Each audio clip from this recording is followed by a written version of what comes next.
Hello everyone, welcome you all at Lokesh sir unlimited study zone. So बच्चों, last class में हम लोगों ने कार्बोनेट्स कंपाउंड में हमने नॉमनक्लेचर कर लिया था।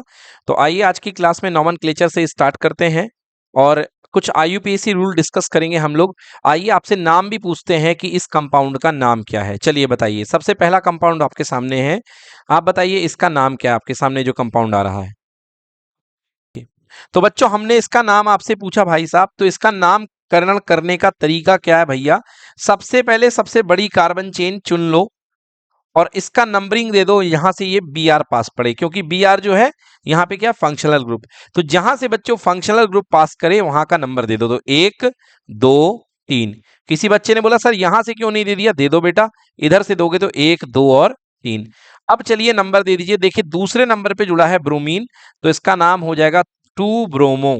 क्या है, 2 ब्रोमो। दूसरे नंबर पे ब्रोमीन है और भैया 1 2 3, तो 3 कार्बन का जो पेरेंट एल्केन होगा वो होगा प्रोपेन। तो बेटा इसका नाम बन गया 2 ब्रोमो प्रोपेन। क्या बन गया, 2 ब्रोमो प्रोपेन। तो बेटा इसका नाम होगा पेरेंट एल्केन, इसका प्रोपेन है। तो फंक्शनल ग्रुप हैलो है, प्रेफिक्स लग गया ब्रोमो, तो इसका नाम बन गया ब्रोमोप्रोपेन या 2 ब्रोमोप्रोपेन। बेटा नंबरिंग उतनी ज्यादा आपके सिलेबस में मायने नहीं रखती है। अगर आप लिखोगे तो सही है 2 ब्रोमोप्रोपेन, बट आप ब्रोमोप्रोपेन भी लिख सकते हो, कोई बुराई नहीं है। चलिए अगला देखिए, है ना, मतलब ब्रोमोप्रोपेन इसका नाम भी है और 2 ब्रोमोप्रोपेन बहुत शुद्ध नाम है, बहुत अच्छा नाम इसका। यदि आप क्लास 11th में जाओगे तो ब्रोमोप्रोपेन नहीं लिख पाओगे, फिर आपको इसकी नंबरिंग भी देनी पड़ेगी 2 ब्रोमोप्रोपेन। समझ में आ गया। हाँ, बट आपके यहाँ पे चल सकता, कोई बात नहीं, देखते आएंगे। अगला क्वेश्चन, अब इसका नाम आपको बताना है। तो देखिए भैया, इसके नाम के लिए सबसे पहले कार्बन चेन कितने कार्बन की है, 4 कार्बन की। कितने कार्बन की है, 4 कार्बन की है। अब 4 कार्बन में आपको बताना है कि इसका क्या नाम है। बताइए क्या है ये। इसमें फंक्शनल ग्रुप क्या जुड़ा हुआ बेटा, OH। OH यानी अल्कोहल फैमिली है। कौन सी फैमिली है, अल्कोहल। 4 कार्बन की चेन है, मतलब इसका जो पेरेंट एल्केन होगा वो क्या होगा, ब्यूटेन। क्या होगा, ब्यूटेन। और OH के लिए क्या जोड़ते हैं, गलत, अल।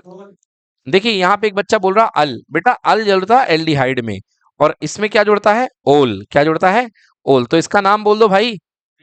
हाँ, ब्यूटेनल क्यों बोल रहे हो।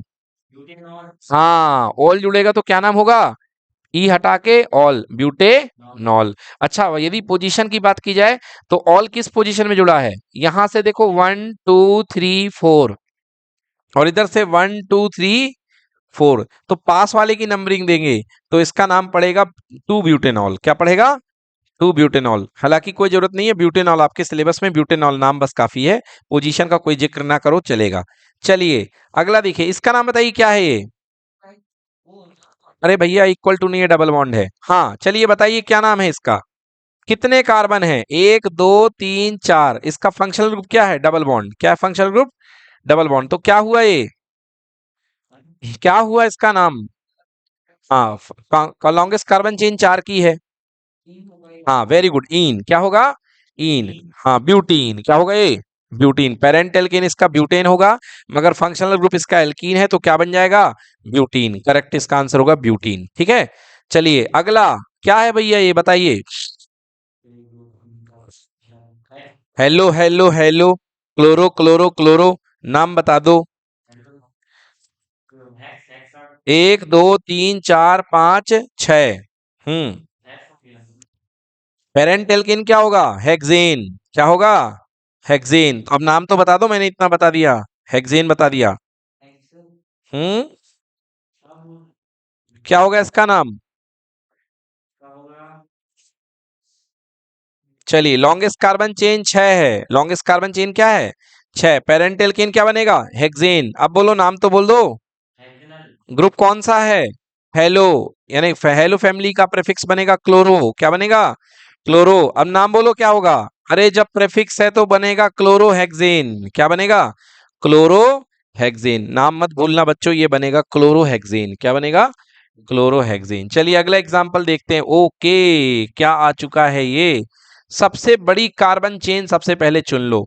इधर से चुनोगे 1 2 3 4 5, इधर से चुनोगे 1 2 3 4 5, इधर से चुनोगे 1 2 3 4 5, हर तरफ से 5 है, तो क्यों ना मैं यही चुनूं।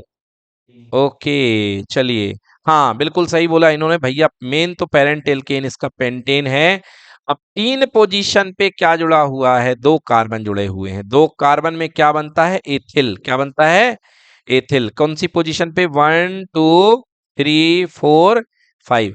बताइए थर्ड पोजीशन में क्या जुड़ा हुआ है, एथिल। थर्ड पोजीशन में एथिल और मेन कार्बन चेन है पेंटेन की, तो 3 एथिल पेंटेन क्या बनेगा, 3 एथिल पेंटेन। तो ये देखिए लॉन्गेस्ट कार्बन चेन, इसको हटाना पड़ेगा हमें, 3 एथिल पेंटेन बनेगा शायद। ये लॉन्गेस्ट कार्बन चेन देखिए यहाँ पे 5 कार्बन की है। अरे ऐसे बना लो चाहे वैसे बना लो, बात एक ही है सीधी। हाँ 5 कार्बन चेन की है। पेरेंट एल्किन क्या बन गया, पेंटेन। क्या बन गया, पेंटेन। फंक्शनल ग्रुप क्या जुड़ा हुआ है, एल्किल। क्या जुड़ा हुआ है, एल्किल। मतलब सफिक्स एथिल क्या बनेगा, एथिल। तो बेटा यहाँ पर क्या बन गया, एथिल पेंटेन। क्या बन गया, एथिल पेंटेन। ये देखिए यहाँ पर एथिल जुड़ा हुआ था, जुड़ा था कि नहीं जुड़ा था, यहाँ पर क्या जुड़ा था, एथिल। अब आप कहोगे अरे सर अभी तो कुछ अलग था, बेटा कोई अलग नहीं था, ध्यान से देखो। कार्बन कितने हैं, 2 यानी C2। फिर हाइड्रोजन 1 2 3 4 5। C2H5 को क्या बोलते हैं हम लोग, एथिल बोलते हैं। क्या बोलते हैं, एथिल। क्लियर। तो इसका नाम हो गया एथिल पेंटेन। या पोजीशन की बात करोगे तो बिल्कुल करेक्ट नाम होगा 3 इथाइल पेंटेन, है ना। अगर पोजीशन के साथ लिखोगे तो 3 नंबर पे जुड़ रहा है, नहीं तो एथिल पेंटेन भी चल जाएगा क्लास 10th के लेवल के अंदर। ठीक है ना। चलिए अगला कंपाउंड बताना है। सर कौन सा फंक्शनल ग्रुप है, हमें भूल गया है, एक बार बता दीजिए। तो बेटा याद करो, ये कार्बोक्सिलिक एसिड फंक्शनल ग्रुप है जो लास्ट क्लास में आपको पढ़ाया था, COOH। और यहाँ पे क्या जुड़ा है, हाइड्रोजन जुड़ गया है, तो ये बन गया HCOOH। चलिए इसका नाम बताइए, क्या था IUPAC नाम। मैंने लिखने को कहा था आप लोगों से कि टेबल लिख लो कॉपी में। नाम लिखा आप लोगों ने IUPAC नाम, है इसका IUPAC नाम क्या था, एल्केन का ई हटा करके, एल्केन का ई हटा करके जुड़ता था ओइक एसिड। क्या जुड़ता था, ओइक एसिड। अब तो नाम बता दो भाई, कौन सा एसिड है ये, बिल्कुल गलत। एल्केनोइक तो फैमिली का नाम बन गया बेटा। अब पर्टिकुलर यहाँ पे एक कार्बन है, तो एक कार्बन का बनेगा मीथेन। मीथेन का ई हटा करके ओइक एसिड, तो बन जाएगा क्या, मीथेनोइक एसिड। कौन सा एसिड, मीथेनोइक एसिड बनेगा। ये देखिए लॉन्गेस्ट कार्बन चेन एक, एल्केन बनेगा मीथेन, ग्रुप है कार्बोक्सिलिक एसिड का, सफिक्स बनेगा ओइक एसिड और कंपाउंड बन जाएगा मीथेनोइक एसिड। ठीक है, मीथेनोइक एसिड। चलिए अब पढ़ते हैं होमोलोगस सीरीज। अब पढ़ते हैं होमोलोगस सीरीज। आइए जानते हैं पहले होमोलोगस सीरीज क्या होती है बच्चों।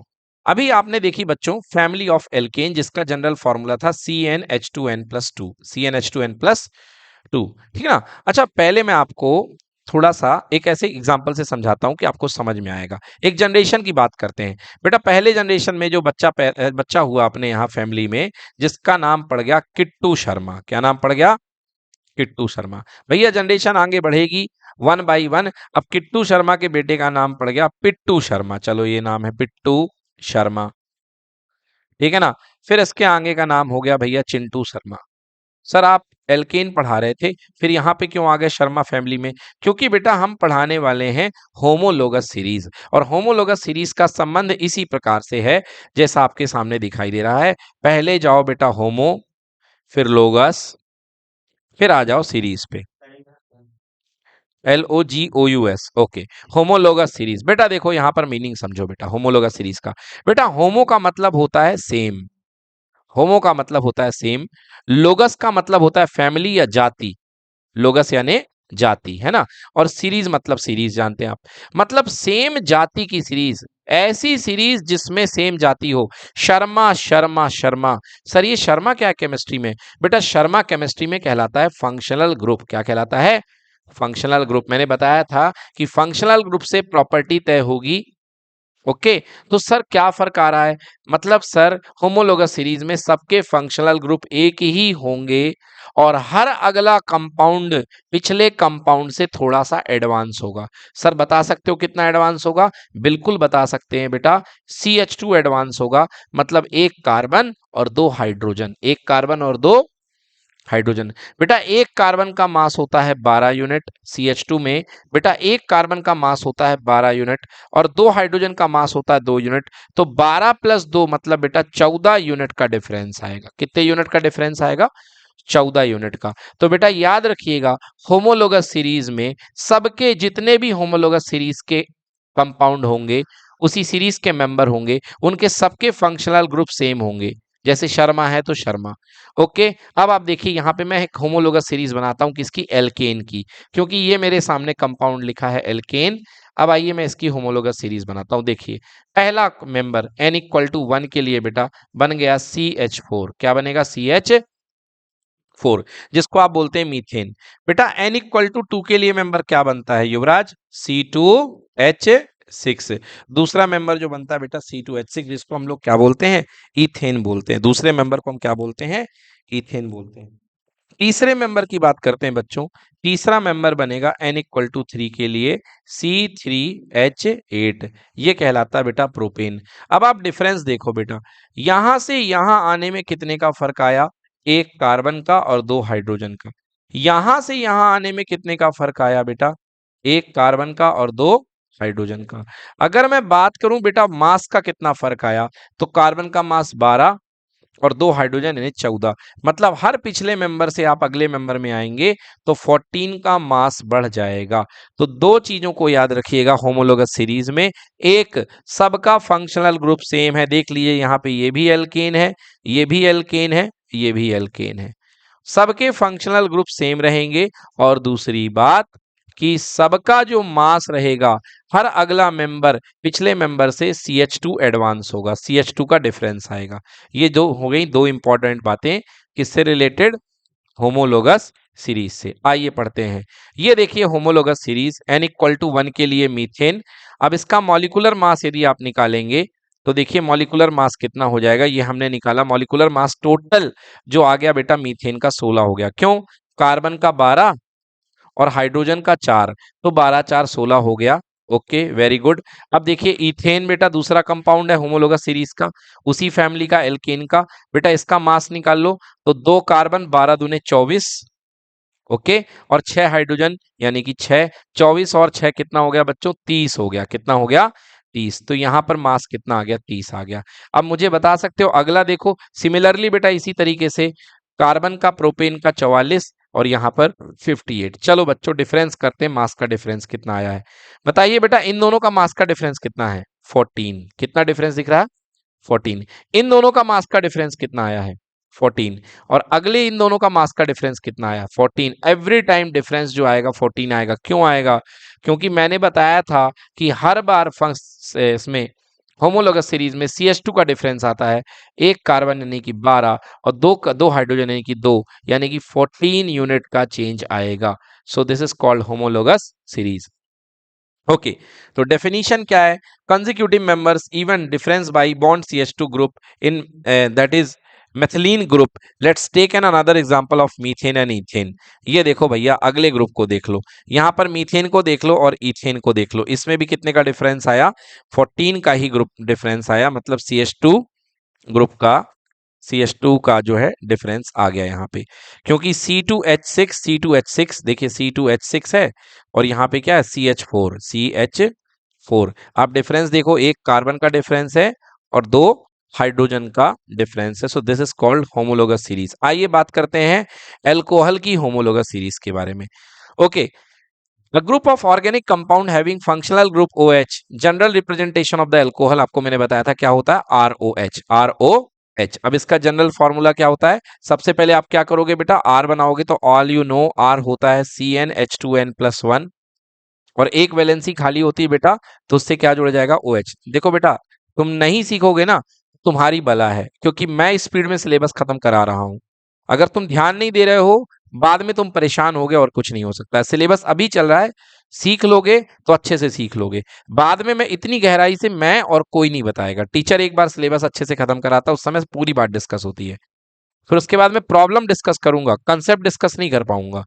मैं बताऊंगा प्रॉब्लम कहां पे है। तो CnH2n+1 OH अपने पास में बन गया कंपाउंड। आइए देखते हैं मिथ, दो एल्कोहल ले लेते हैं। सबसे पहले n=1 के लिए, फिर n=2, फिर n=3, n=4। All you know, इसके नाम सब लोग जानते हो। पहला वाला मेथिल अल्कोहल, फिर एथिल, फिर प्रोपिल, फिर ब्यूटिल। बेटा ये इनके सिंपल नेम लिखे हैं। अगर IUPAC की नाम की बात करोगे तो मिथेनॉल, इथेनॉल, प्रोपेनॉल, ब्यूटेनॉल, है ना। तो यहां पर याद रखना ये कौन से नेम लिखे इनके, सिंपल नेम। और आईयूपीएसी नेम क्या होंगे? Methanol, ethanol, propanol and butanol. अब आइए देखते हैं इन दोनों को। इन दोनों में कितने का डिफरेंस आया बच्चों? देख लो, एक कार्बन का, दो हाइड्रोजन का, मतलब इसमें कितने का डिफरेंस है? CH2 का। कितने का डिफरेंस है? CH2 का। अगले दो में भी देख लो कितने का डिफरेंस है? CH2 का। और अगर बाई वेट बात करोगे तो बाई वेट इनमें कितने का डिफरेंस आएगा बेटा? 14 यूनिट का। अगर आप पहले से दूसरे पे जाओगे तो कितने का डिफरेंस आएगा? 14 यूनिट का। क्यों? क्योंकि एक कार्बन 12 यूनिट और दो हाइड्रोजन 2 यूनिट, यानी कि टोटल 14 यूनिट का। यहां भी अगर आप डिफरेंस देखो तो कितने यूनिट का डिफरेंस आएगा? 14 यूनिट का। तो मेरी बात को याद रखना कि होमोलोगस सीरीज के मेंबर कितने से डिफरेंस करते हैं? CH2 से डिफरेंस करते हैं या आपके 14 वेट से डिफरेंस करते हैं। चलिए, ये हो गई। अगली होमोलोगस सीरीज आती है बच्चों, ये तो वही है, हमने फिर पढ़ लिया। Methyl alcohol, propyl alcohol, butyl alcohol, ethyl alcohol, methyl, ethyl, propyl, butyl. Can we see this group as a compound? Yes, obviously बेटा, ये ग्रुप ऑफ कंपाउंड है ही है। सो क्या कह रहा भैया? Organic compound containing same functional group. मैंने यही बात कही, होमोलोगस सीरीज को एग्जांपल दिया शर्मा फैमिली का, कि ऐसी सीरीज जिसमें फंक्शनल ग्रुप सेम होते हैं उनको हम होमोलोगस सीरीज बोलते हैं। यहां पर क्या है? Functional group OH, which can be represented by the same general formula. Obviously अगर फंक्शनल ग्रुप सेम होंगे तो इनको सेम जनरल फॉर्मूला से रिप्रेजेंट किया जा सकता है। ठीक है, इनको आप सेम जनरल फॉर्मूला से रिप्रेजेंट कर सकते हैं। जैसे यहां पर इस एल्कोहल फैमिली का जनरल रिप्रेजेंटेशन होगा ROH, और इसका जनरल फॉर्मूला क्या बनेगा बच्चों? CnH2n प्लस 1, और उसमें क्या जुड़ जाएगा? OH जुड़ जाएगा। तो ये इसका जनरल फॉर्मूला है, CnH2n plus 1 OH। And which more और less so similar trend in their properties is. हाँ, और यहां पर बेटा जो प्रॉपर्टीज होती हैं इन सबकी सेम होंगी, केमिकल प्रॉपर्टीज, क्योंकि ये भी अल्कोहल का है, ये भी अल्कोहल का है, ये भी अल्कोहल का है, ये भी अल्कोहल का है। याद रखिएगा, होमोलोगस सीरीज के जो मेंबर होंगे उनकी सबकी केमिकल प्रॉपर्टीज एक ही होंगी, क्योंकि सब में एक ही फंक्शनल ग्रुप होगा। बहुत समझना आसान है, सब में एक ही फंक्शनल ग्रुप होगा। Characteristics of the homologous series, yes, जो जो हमने होमोलोगस सीरीज में पढ़ा, होमोलोगस सीरीज में क्या बातें होती है? Number 1, all the member have same general formula. इनके जनरल फॉर्मूले सेम होते हैं। They have same functional group, बिल्कुल सही बात है। इनकी केमिकल प्रॉपर्टीज सेम होती हैं। इनकी फिजिकल प्रॉपर्टीज अलग होती हैं। यस, फिजिकल प्रॉपर्टी जैसे वेट हो गया, मेल्टिंग पॉइंट हो गया, बॉइलिंग पॉइंट हो गया, ये अलग होती हैं। क्यों अलग होती हैं? जैसे आप ये देखो एग्जाम में, यहाँ पे एग्जाम्पल में, यहाँ पे चार मेंबर जो हैं ये फंक्शनल, इनके सबके फंक्शनल ग्रुप सेम है, मतलब ये होमोलोगस सीरीज के मेंबर हैं। बट बेटा इसका मास थोड़ा कम आएगा, इसका मास उससे भी ज्यादा आएगा। क्यों? क्योंकि इसमें 2 कार्बन है। अब इसका मास और ज्यादा आएगा, इसमें 3 कार्बन है, इसका मास और ज्यादा आएगा। मतलब फिजिकल प्रॉपर्टी इनकी बदल रही है, मगर केमिकल प्रॉपर्टी सबकी क्या होगी? सेम होगी, क्योंकि केमिकल प्रॉपर्टी डिसाइड करना किसका काम है? फंक्शनल ग्रुप का। तो याद रखिएगा, physical properties like melting point, boiling point, density show a gradual change, मतलब धीरे धीरे इनमें चेंज होता है with increase in their molecular formula. इनमें मॉलिक्यूलर फॉर्मूला के बढ़ने के साथ साथ इनमें प्रॉपर्टी में बदलाव देखा जाता है। Fifth point, consecutive members of the series differ by CH2। हर दो मेंबर के बीच में कितने का डिफरेंस होता है बेटा? CH2 का। हर दो मेंबर्स के बीच में कितने का डिफरेंस होता है? CH2 का। और इनके बीच में कितने का मास डिफरेंस होता है? 14 यूनिट का। कितने का डिफरेंस होता है? 14 यूनिट का। तो बच्चों ये हो गई होमोलोगस सीरीज। क्वेश्चन आ गया, राइट द मॉलिक्यूलर फॉर्मूले for third and fifth member of the homologous series of the carbon compound represented by the formula CnH2n-2। आइए देखिए, ऐसा फॉर्मूला आपके एग्जाम में आएगा। कह रहा है कि बताइए कि थर्ड और फिफ्थ मेंबर का फॉर्मूला लिखो, होमोलोगस सीरीज जिसका जनरल फॉर्मूला है CnH2n-2। तो बहुत ही सिंपल है बेटा, CnH2n-2 एल्काइन फैमिली का फॉर्मूला है, लिख रहा है थर्ड मेंबर। तो चलिए n=3 के लिए फॉर्मूला बना दो। n=3 के लिए C3H2 टू ज़ा 4, 4 माइनस 2 कितना हो गया भाई साहब? 4 माइनस 2 हो गया, सॉरी 2 3 जा 6, 6 माइनस 2 हो गया 4। मतलब फॉर्मूला बन गया C3H4, C3H4। अगला किस मेंबर के लिए बोल रहा है? Third member and fifth member. तो n=5 के लिए C5H2 5 जा 10 माइनस 2 8, C5H8, C5H8। क्लियर हो गया? तो ये हो गया C5H8। चलिए, yes, third member will have, हाँ हम सीधे आंसर की बात करते हैं।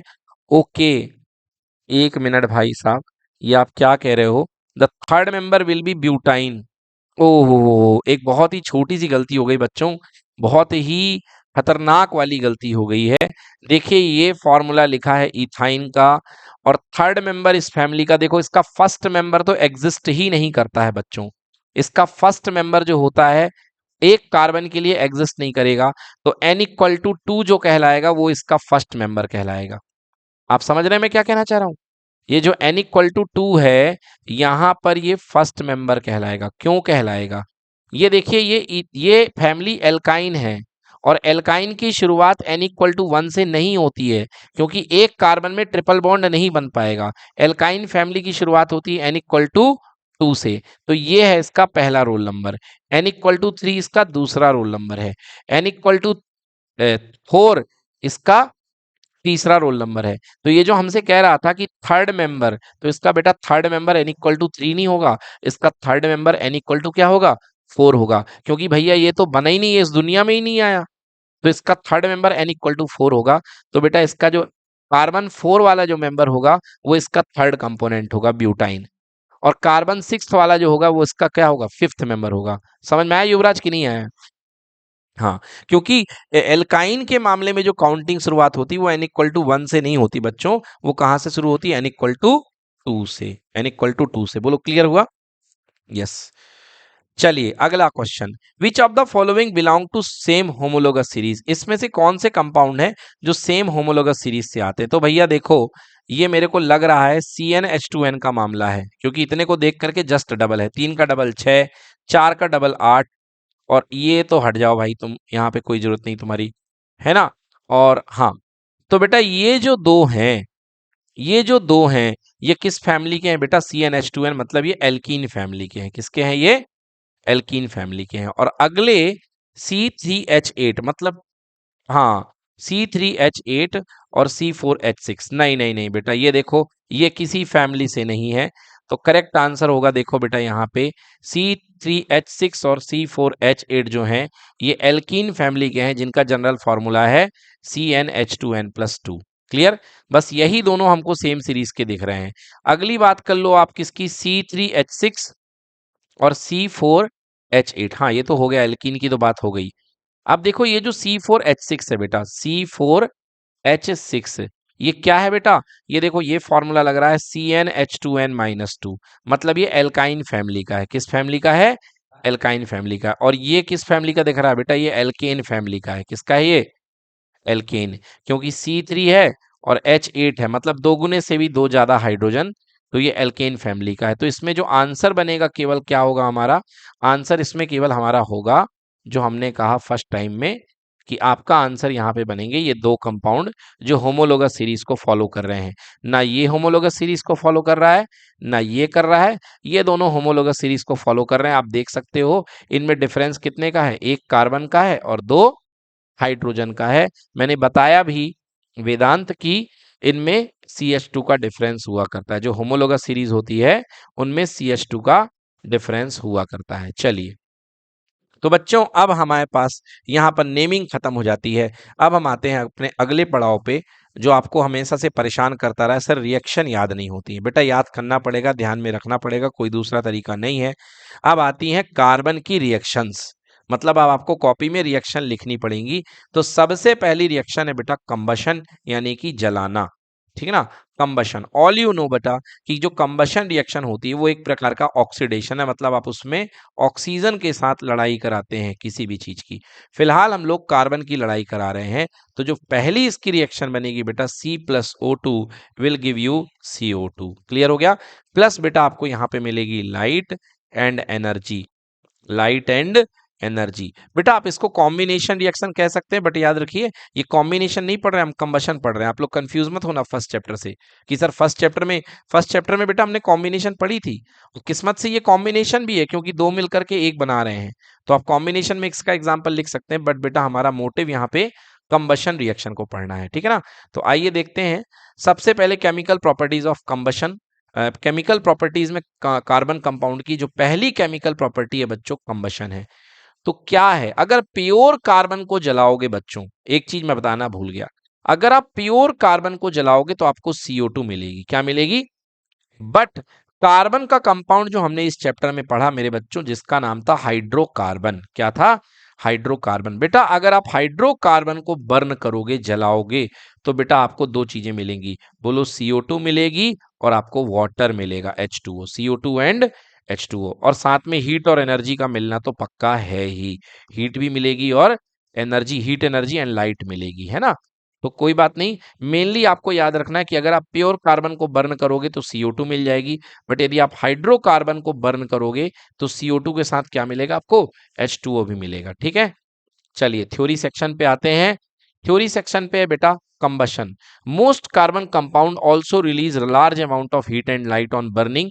आइए देखते हैं, सबसे पहला हम अपना नन्हा हाइड्रोकार्बन बर्न करते हैं बेटा। ये हमारा CH4 है बेटा, जिसको आप नेचुरल गैस बोलते हो। CNG की टंकी के अंदर बेटा जब बर्न होता है, ये CNG के टैंक से जब गैस निकल करके बर्न होती है बेटा, तो देखो क्या बनता है, CO2 बनेगा, H2O बनेगा एंड हीट एंड लाइट बनेगी।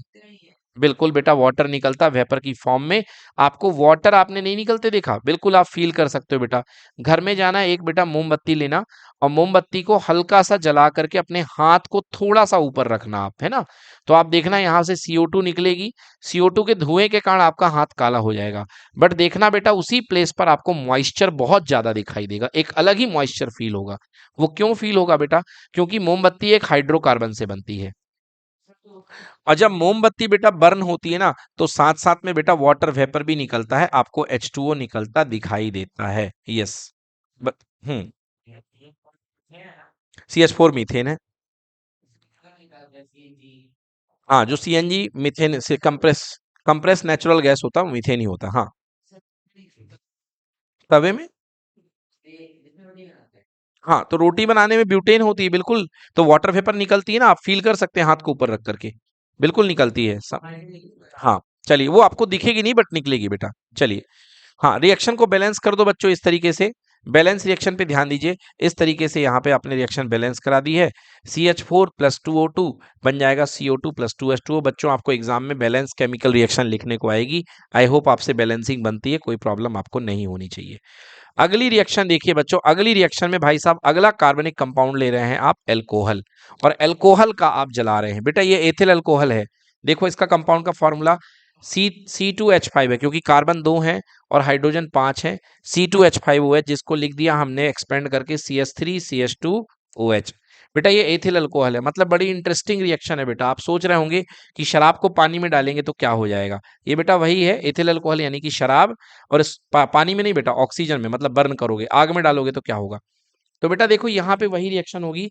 अगर आप शराब को ऑक्सीजन के साथ यानी बर्न कराएंगे तो बेटा बनेगी कार्बन डाइऑक्साइड। क्या बनेगी? कार्बन डाइऑक्साइड निकलेगी, वाटर बनेगा और हीट एंड लाइट, मतलब यही रिएक्शन बनेगी। कुछ इस तरीके से ये रिएक्शन हो जाएगी। क्लियर हो गया?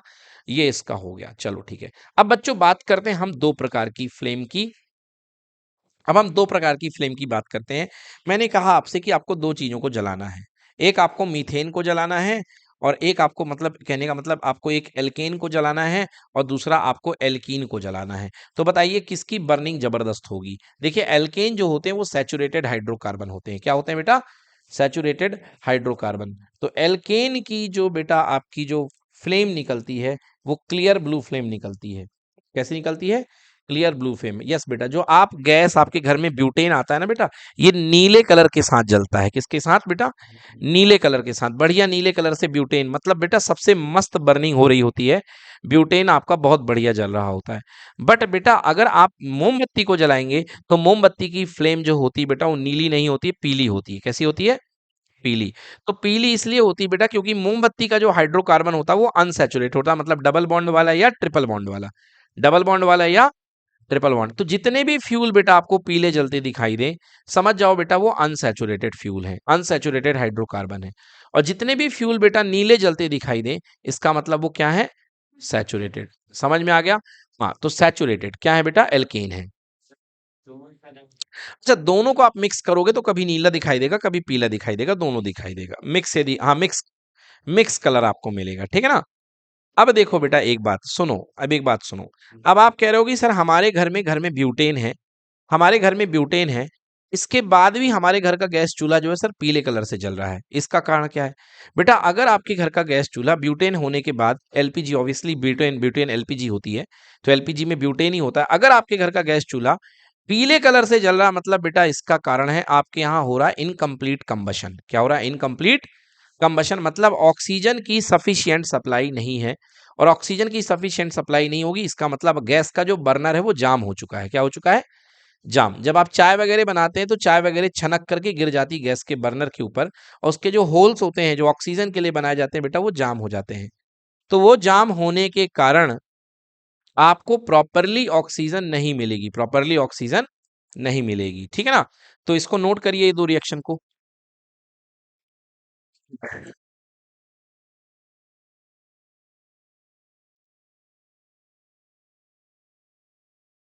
यस, देखिए तो हम बात कर रहे थे कंबशन की। कंबशन में दो एग्जांपल आपने देख लिए हैं। अब इसके बाद हम बात करते हैं, देखिए ऑक्सीडाइजिंग फ्लेम। यहाँ पे यदि हम बात कर रहे हैं फ्लेम की, तो यहां पर सैचुरेटेड हाइड्रोकार्बन अगर बर्न करेगा तो कुछ इस तरीके से फ्लेम बनेगी, और अगर अनसैचुरेटेड हाइड्रोकार्बन बर्न करेगा तो येलो फ्लेम बनेगी। बेटा जब भी अनसैचुरेटेड हाइड्रोकार्बन होता है मतलब इसका मतलब होता है इनकम्प्लीट कंबशन। अगर ब्लू फ्लेम बन रही है मतलब इसका मतलब बेटा होता है कंप्लीट कंबशन। ओके। और ये येलो फ्लेम बन रही मतलब बच्चों इनकम्प्लीट कंबशन। तो याद रखिएगा, अनसैचुरेटेड हाइड्रोकार्बन जब बर्न होते हैं तो आपको काले धुएं वाली फ्लेम देते हैं, इसको बोलते हैं शूटी फ्लेम। क्या बोलते हैं? शूटी फ्लेम बोलते हैं। मगर बेटा सैचुरेटेड हाइड्रोकार्बन जो बर्न होते हैं वो आपको क्लियर ब्लू फ्लेम देते हैं, और इनकी फ्लेम में आपको काले कलर का शूट नहीं निकलेगा। मगर अनसैचुरेटेड कार्बन में आपको काले कलर का शूट निकलेगा, लाइक मोमबत्ती। चलिए अब बात करते हैं कंबशन की। क्या ले लिया भाई साहब? ये ले रखा इन लोगों ने एक चम्मच में, स्पैचुला बोलते हैं बेटा इस चम्मच को। सैचुरेटेड हाइड्रोकार्बन यहाँ पर ले रखा गया है। ओके। और ये सैचुरेटेड हाइड्रोकार्बन भाई साहब गर्म किया जा रहा है। ये देखिए बर्नर में इस तरीके की आग लगाई जा रही है इस सैचुरेटेड हाइड्रोकार्बन में। ठीक है। अब यहाँ पर ब्लू फ्लेम आपको इस सैचुरेटेड हाइड्रोकार्बन को जलता हुआ दिखाई देगा, और आपको ब्लू कलर की फ्लेम जलती हुई दिखाई देगी। यहीं आपने एक अनसैचुरेटेड हाइड्रोकार्बन ले लिया है, और आप इसको जैसे ही बर्न करेंगे बच्चों, आपको ऑरेंज और येलो कलर की फ्लेम जलती हुई दिखाई देगी। मतलब एक जगह सैचुरेटेड हाइड्रोकार्बन और में जो हो रहा है आपका कंप्लीट बर्निंग हो रही है, एक जगह इनकम्प्लीट बर्निंग हो रही है। आइए बात करते हैं दोनों के बर्निंग में डिफरेंस। तो फर्स्ट में बेटा आपका जो कंबशन होगा वो कंप्लीट होगा, और सेकंड में कंबशन जो होगा वो इनकम्प्लीट होगा। तो बच्चों एक जगह आपका कंप्लीट कंबशन है और दूसरी जगह आपका क्या है? Incomplete combustion. तो याद रखिएगा क्या बेटा? देखिए जब आपको ऑक्सीजन की सफिशिएंट सप्लाई होती है, जब ऑक्सीजन की सफिशिएंट मतलब जब चीजें पूरी पूरी बर्न होती हैं, समझ गए ना, पूरी पूरी बर्न होती हैं, तो आपको शूट नहीं मिलता है, उस समय कंप्लीट कंबशन होता है। मगर जिस समय जब चीज पूरी पूरी बर्न ना हो तो उस समय काला शूट निकलता, मतलब धुआं निकलता है, उसको बोलते हैं इनकम्प्लीट कंबशन। देखिए अगर आप कैंडल में अच्छी सप्लाई कर रहे हो, समझ गए ना, तो कुछ डिपेंड करता है कि चलो कुछ तो बर्निंग आपकी हो जाएगी अच्छी। बट 100% अगर उसके अंदर अनसैचुरेटेड हाइड्रोकार्बन है तो वो खुद ही जलने को सपोर्ट नहीं करेगा, समझ गए, तो उस समय इनकम्प्लीट होगी। यस। अब इसमें सैचुरेट में येलो ब्लू फ्लेम निकलेगी और अनसैचुरेटेड में येलो फ्लेम निकलेगी। बेटा ये सब ऑब्जेक्टिव बना करके आएंगे। ये क्लीन फ्लेम आएगी इसमें, और इसमें धुएंदार ब्लैक कलर का स्मोक निकलेगा। बेटा इसमें धुआं नहीं निकलेगा, याद रखिएगा। सैचुरेटेड में धुआं नहीं निकलेगा, अनसैचुरेटेड में धुआं निकलेगा। बेटा कोई सैंपल है, नाम नहीं है, कुछ भी जला सकते हो आप। यहाँ पे वैक्स ले सकते हो, गूंद ले सकते, मोमबत्ती ले सकते हो, कुछ भी ले सकते हो। ओके। ये क्लीन फ्लेम यहाँ पे। हाँ यहाँ पे कोई शूट डिपॉजिट नहीं होगा, और यहाँ पे शूट डिपॉजिट होगा। समझ में आ गया?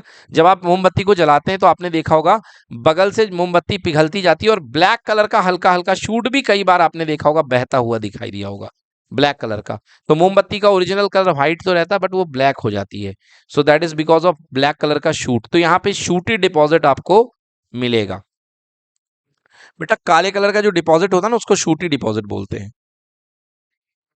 नहीं बेटा, धागे के अलावा होता है, धागे के अलावा भी होता है बेटा, उसको शूटी डिपॉजिट बोलते हैं। ये देखिए यहाँ पे कोई शूटी डिपॉजिट नहीं है, ये सैचुरेटेड है, और ये क्या है? अनसैचुरेटेड है। ठीक ना? यस। लकड़ी वगैरह जो आप जलाते हैं बेटा सब कुछ अनसैचुरेटेड में आता है। चलिए आगे पढ़ते हैं। Reason for incomplete combustion. Yes, ये देखिए कंप्लीट कंबशन। यहाँ पे कंप्लीट कंबशन में क्या रीजन समझ में आ रहा है, इसमें लिखा हुआ है कि एयर होल ओपन और इसमें एयर होल क्लोज्ड। एक कंडीशन की हम बता रहे हैं बात आपको।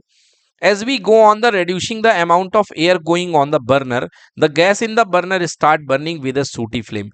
Even आप अगर आपके पास में कोई बहुत अच्छा फ्यूल भी है, मतलब मैं बात कर रहा हूं सैचुरेटेड फ्यूल की, अगर आप सैचुरेटेड फ्यूल भी दे रहे हैं और सैचुरेटेड फ्यूल में अगर आपने एयर होल को बंद कर रखा है, मतलब एयर की सप्लाई अगर आपने लिमिटेड कर रखी है, अगर एयर की सप्लाई आपने लिमिटेड कर रखी है, तो जो आपकी बर्निंग होगी वो कैसी हो जाएगी, इनकम्प्लीट कंबशन मिलेगा आपको। कैसा कंबशन मिलेगा, इनकम्प्लीट। चलिए, तो इसमें देखिए क्या है कि अगर आप जो है, अगर आप यहाँ पे बर्नर को, we will find that when we fully air hole open the gas in the burner burns with the blue flame और नॉन शूटी फ्लेम। मतलब अगर आपका एयर होल टोटली ओपन रहेगा बेटा, तो आपकी ये कंप्लीट कंबशन आपको रहेगा, ठीक है ना। बट यदि बेटा आपके पास में as we on reducing the amount of air, जब आप एयर के अमाउंट को रिड्यूस करेंगे, है ना, going into the burner, the gas in the burner start burning with a sooty flame. तो बर्नर की जो फ्लेम होगी बेटा वो येलो हो जाएगी और ये एक शूटी फ्लेम के साथ बर्न होने लगेगी, मतलब इनकम्प्लीट कंबशन है। Reason for incomplete combustion, the bottom of cooking vessel gets black and why. देखिए, जो बॉटम होते हैं कुकिंग विजल के वो काले पड़ जाते हैं। क्यों, हम इस बॉटम की बात कर रहे हैं, इस तरीके से ये कुकिंग विजल इस तरीके का हो जाता है कुछ समय के बाद। द अनबर्न्ड कार्बन, बेटा जब आप गैस में से जब आप कंबशन करते हैं, सो अब ऐसा तो है नहीं कि भैया 100% आपको कंप्लीट कंबशन आपको मिल जाए, ठीक ना। गैस जो होती है शुरुआत में बिल्कुल एकदम सही है तो कोई दिक्कत नहीं है। जब आप गैस की नॉब को कम करते हैं तो उस समय क्या होता है, इनकम्प्लीट कंबशन होना शुरू हो जाता है। जब आप गैस को फुल ऑन करते हैं तब तो चलो ब्लू फ्लेम है, बट जैसे ही गैस को कम करते हैं तो थोड़ी सी येलो फ्लेम या डिफरेंट डिफरेंट रीजन के कारण अनबर्न्ड कार्बन पार्टिकल जो होते हैं वो चिपक जाते हैं। The unburned carbon particle get stuck to the bottom of the cooking vessel, resulting in the blackening of the bottom of the vessel. इस कारण जो है ये नीचे जो होता है इसका, है ना, ये ब्लैक हो जाता है पूरा का पूरा। नई कढ़ाई लेकर के आओ, कुछ इस तरीके की होती है, उसको यूज करने के बाद ये ऐसी हो जाती है। यस बेटा। हम्म, चूल्हा, चूल्हे में पत्थर नहीं बेटा, कोयला जलता है। हाँ।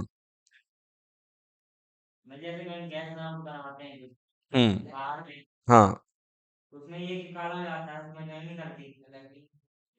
बेटा चूल्हे, हाँ तो क्यों बेटा, लकड़ी मैंने बताया, लकड़ी जो होती है, जो वुड होती है बेटा, वो अनसैचुरेट होती है। क्या होती है, अनसैचुरेट। दूसरी बात बेटा, जो लकड़ी से जो बर्निंग करते हो उस समय आपकी एटमॉस्फेयर की ऑक्सीजन होती है।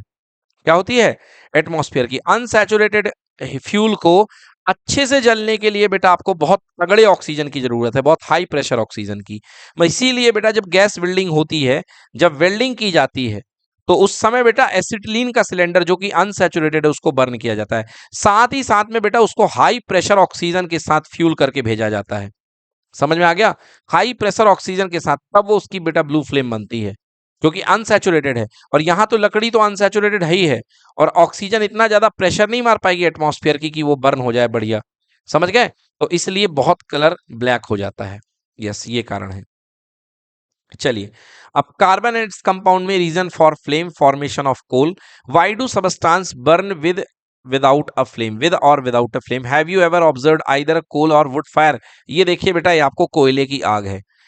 वुड एंड कोल, ये कोयले की आग है और लकड़ी की आग है। Wood and coal just glows red and give out a heat without a flame. मतलब ये आपको हीट तो देते हैं मगर फ्लेम नहीं देते, मतलब आग की बड़ी बड़ी लपटें नहीं देंगे, मगर आग को जला करके इस तरीके से रखेंगे, है ना, आग की बड़ी बड़ी फ्लेम नहीं मिलेगी। Because a flame is only produce when gaseous substance burn. बेटा याद रखना, फ्लेम प्रोड्यूस होती है जब गैसियस सबस्टांस बर्न होता है। याद रखिएगा, फ्लेम तभी बनेगी जब गैसियस सबस्टांस बर्न होगा। व्हेन वुड और coal is ignited, the volatile substance present vaporise and burn with a flame in the beginning. The wood और कोल इज इग्नाइटेड, जिस समय वुड को या कोल को जलाया जाता है, the volatile substance present vaporise and burn with a flame in the beginning. शुरू में मतलब जब आप कोयला को जलाते हैं या लकड़ी को जब आप शुरू में जलाते हैं, जिस समय उसके अंगारे नहीं बने होते हैं, तो बेटा उस समय फ्लेम बनती है। क्यों बनती है? क्योंकि उस समय जो उसके अंदर वॉलेटाइल सबस्टांस यानी भाप बनने वाले सबस्टांस होते हैं, वो भाप बनने की प्रक्रिया में जल रहे होते हैं, उस समय वो जल रहे होते हैं, इसलिए उनकी फ्लेम बन रही होती है। बट जब वो कंप्लीटली जल जाते हैं तो उसके बाद कोई फ्लेम नहीं बनती है। यस, ठीक है ना। जब वो कंप्लीटली जल जाएंगे तो उनकी कोई फ्लेम नहीं बनेगी। चलिए, ये हो गई बात खत्म। अब नेक्स्ट टॉपिक आता है फॉर्मेशन ऑफ कोल। ये आपने बचपन से पढ़ा है कि कोयला कैसे बनता है। ये कुछ हमारे टॉपिक में इंपॉर्टेंट नहीं है कि फॉर्मेशन ऑफ कोल कोई ज्यादा नहीं है, बस यहाँ पे इंट्रोडक्शन के फॉर्म में दे दिया है।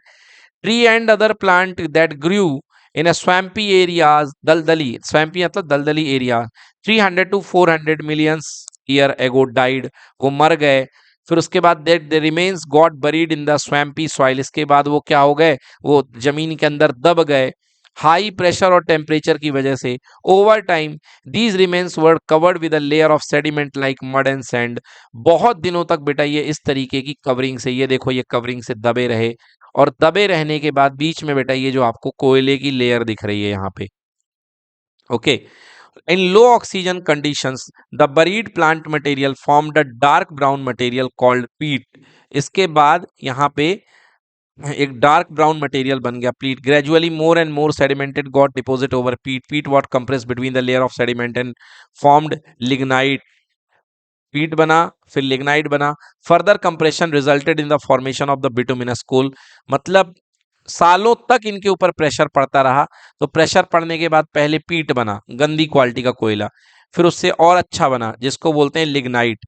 बट अगर प्रेशर और बढ़ता गया तो फिर बन गया भैया बिटुमिनस, ठीक है ना।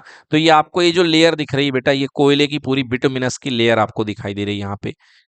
बट आप तब भी बेटा प्रेशर बढ़ गया ऑन फर्दर कंप्रेशन, मगर और ज्यादा कंप्रेशन बढ़ता गया तो फाइनली आपके पास में बेस्ट क्वालिटी का कोयला मिला, जिसको एंथ्रासाइट बोलते हैं। तो सबसे गंदा कोयला होता है बेटा पीट, उसके बाद होता है लिग्नाइट, लिग्नाइट के बाद बिटुमिनस, और बिटुमिनस के बाद सबसे अच्छी क्वालिटी का कोयला होता है एंथ्रेसाइट। एंथ्रेसाइट में बेटा 98% से लेकर के 100% तक का कोल हुआ करता है, कार्बन होता है, ओके, ठीक है ना। और सबसे गंदा कोयला होता है बेटा पीट।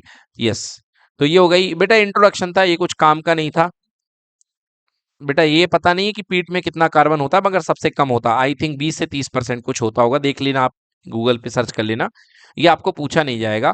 अब आइए बात करते हैं कार्बन की रिएक्शन, कार्बन के कंपाउंड की reaction. Carbon and its compound में कार्बन की रिएक्शन की, कंपाउंड की हम रिएक्शन की बात कर रहे हैं, कौन कौन सी रिएक्शन देते हैं, ठीक है। तो बच्चों हमने दो प्रकार के कार्बनिक कंपाउंड पढ़े हैं, हमने दो प्रकार के कार्बनिक कंपाउंड पढ़े हैं। एक हमने पढ़े हैं, यदि हम बात करते हैं हाइड्रोकार्बन्स की, समझ लीजिए, इससे आपको आसानी से समझ में आ जाएगा। दो प्रकार के हमने हाइड्रोकार्बन्स पढ़े हैं बच्चों, एक पढ़ा हमने सैचुरेटेड और दूसरा पढ़ा हमने अनसैचुरेटेड। एक छोटे से एग्जांपल से मैं आपको समझाऊंगा कि कौन कौन सी रिएक्शन दे पाएंगे। सैचुरेटेड में मैं एग्जांपल लेता हूं बच्चों मीथेन का, CHHH, यहाँ पे 4 हाइड्रोजन है, ओके। और अनसैचुरेटेड में मैं डबल बॉन्ड ये, और यहाँ पे एक H, यहाँ पे भी H, यहाँ पे H और यहाँ पे भी H।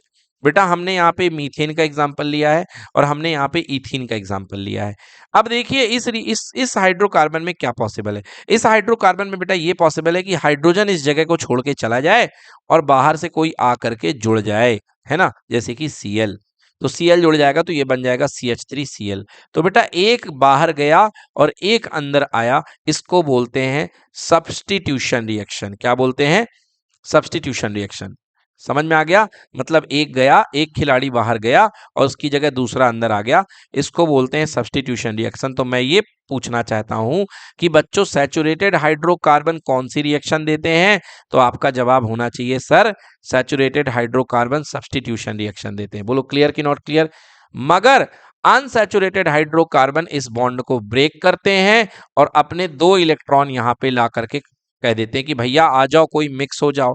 तो भैया आगे आकर के यहाँ हाइड्रोजन भी आकर के खुद से 2 हाइड्रोजन नए वाले आएंगे और आ करके बॉन्ड बना लेंगे और नया वाला कंपाउंड बन जाएगा CH3 सिंगल बॉन्ड CH3। तो ये कौन सी रिएक्शन है, इसमें बाहर से चीजें आकर के जुड़ गई, ऐड हो गई, इसलिए इस रिएक्शन को बोलेंगे एडिशन रिएक्शन। कौन सी रिएक्शन बच्चों, एडिशन रिएक्शन। कहने का मतलब सैचुरेटेड हाइड्रोकार्बन कौन सी रिएक्शन देते हैं, सब्स्टिट्यूशन रिएक्शन देते हैं, और अनसैचुरेटेड हाइड्रोकार्बन कौन सी रिएक्शन देते हैं, एडिशन रिएक्शन। ठीक है ना। तो दो प्रकार की रिएक्शन आपको यहाँ पे देखने को मिली है। सैचुरेटेड देंगे कौन सी, सब्स्टिट्यूशन, और अनसैचुरेटेड देंगे एडिशन। बिल्कुल कंफर्म है बेटा, सैचुरेटेड हाइड्रोकार्बन सब्स्टिट्यूशन रिएक्शन देंगे, उनके पास कोई चॉइस नहीं है, और अनसैचुरेटेड क्या देंगे आपको, एडिशन रिएक्शन देंगे। आइए इसकी डिटेल स्टडी करते हैं।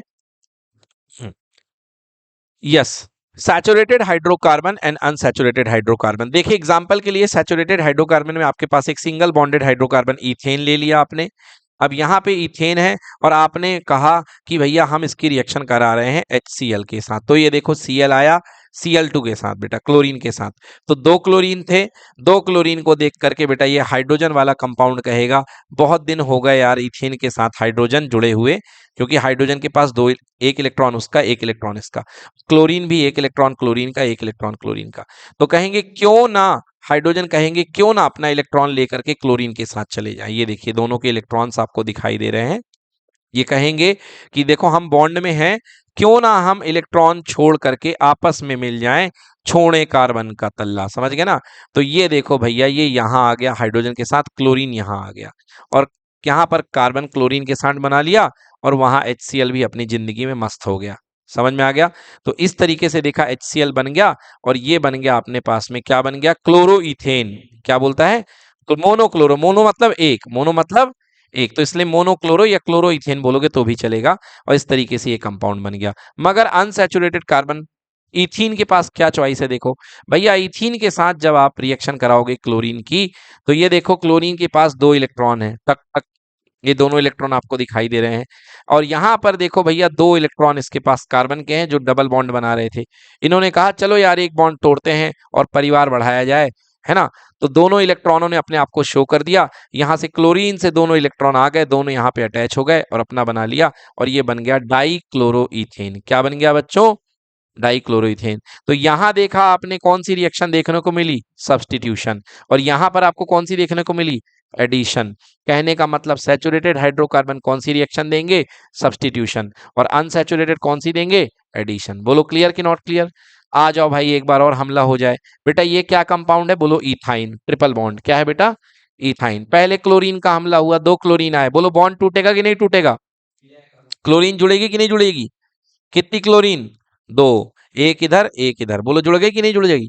एक बार हम और अटैक कर सकते हैं कि नहीं कर सकते, कर सकते हैं। तो अब ये बन गया डाइक्लोरोइथेन। क्या बन गया, डाइक्लोरोइथेन। ठीक है ना, यस। तो सैचुरेटेड हाइड्रोकार्बन कौन सी रिएक्शन देते हैं, सब्स्टिट्यूशन। कौन सी देते हैं, सब्स्टिट्यूशन। समझ में आ गया। सैचुरेटेड हाइड्रोकार्बन सब्स्टिट्यूशन रिएक्शन देते हैं, they contain single bond CH जो कि स्टेबल होता है। ठीक है, आइए मगर अनसैचुरेटेड कार्बन कौन सी रिएक्शन देते हैं, एडिशन रिएक्शन देते हैं, क्योंकि उनमें डबल और ट्रिपल बॉन्ड होते हैं जो कि आसानी से ब्रेक हो जाते हैं, वो इजीली ब्रेक हो जाते हैं, और आगे चल के फिर वो सिंगल बॉन्ड बनाते हैं। बोलो क्लियर कि नॉट क्लियर। हाँ अभी देखो बेटा, अभी एक रिएक्शन में आपको थोड़ी सी और बता रहा हूं, उसको समझिएगा।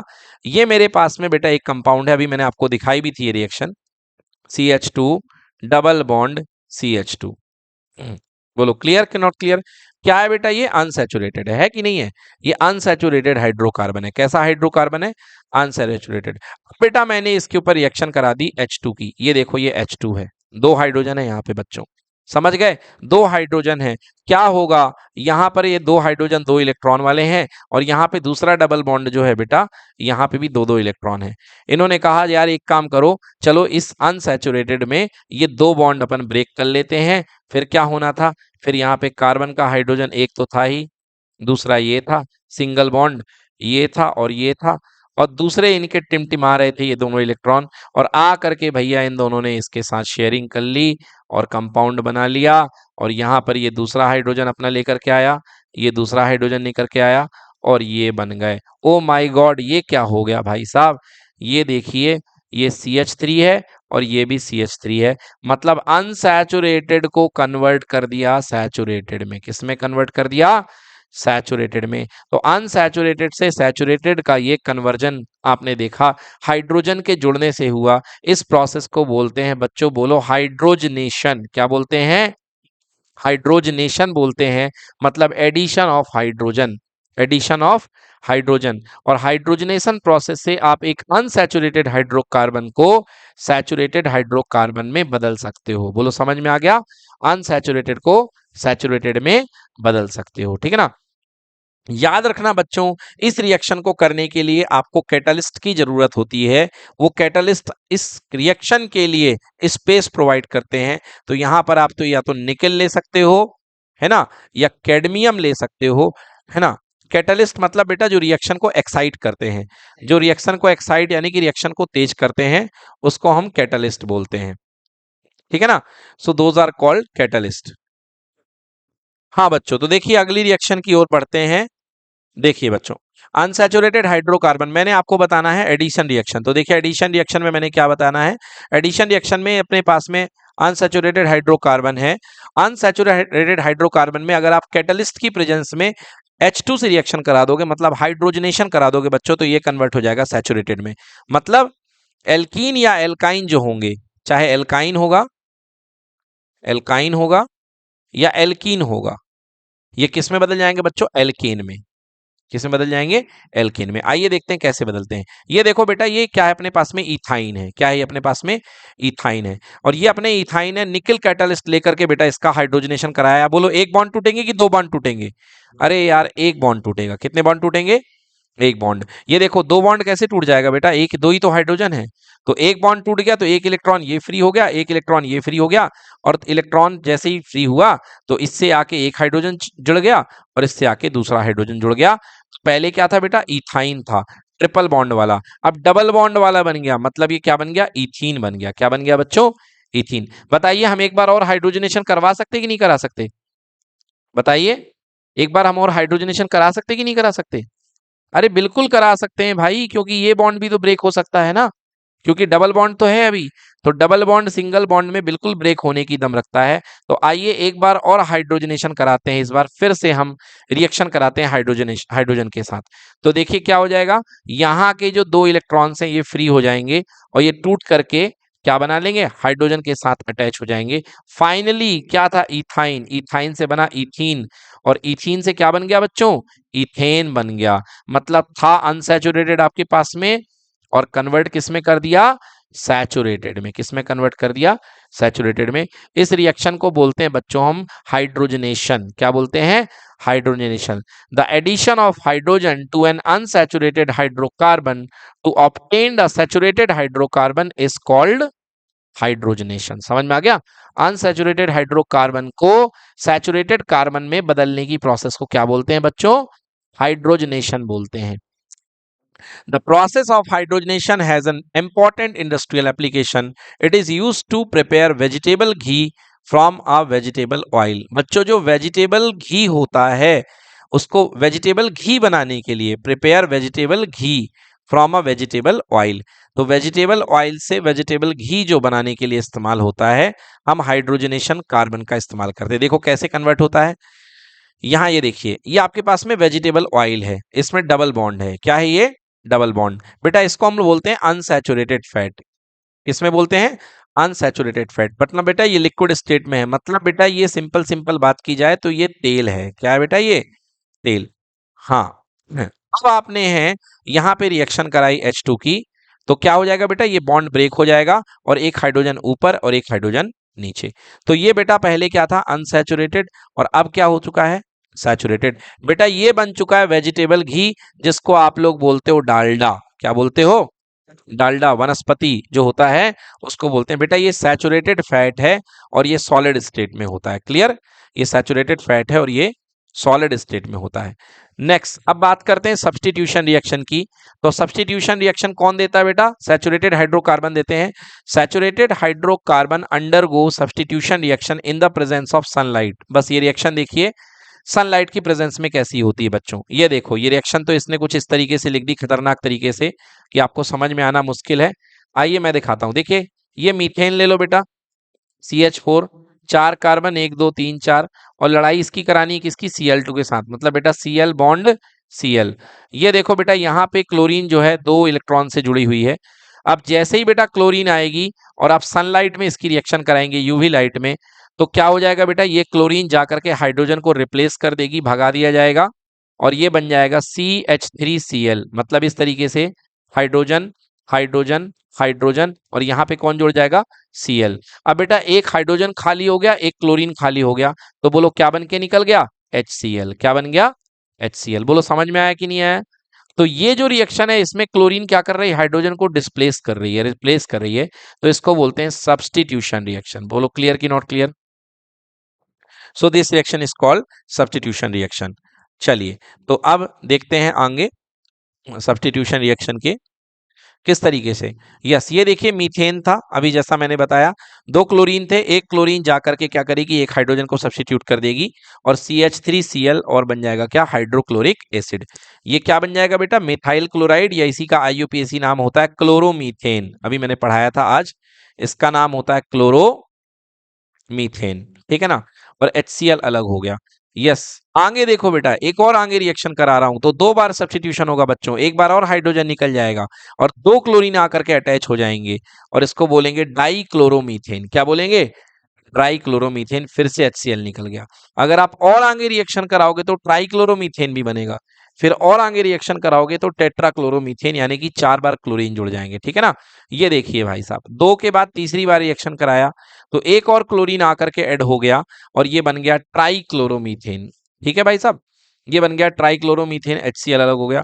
फिर ट्राइक्लोरोमीथेन के बाद एक बार और आपने रिएक्शन कराई तो क्लोरीन आकर के अटैच हो गई और ये बन गया टेट्राक्लोरोमीथेन।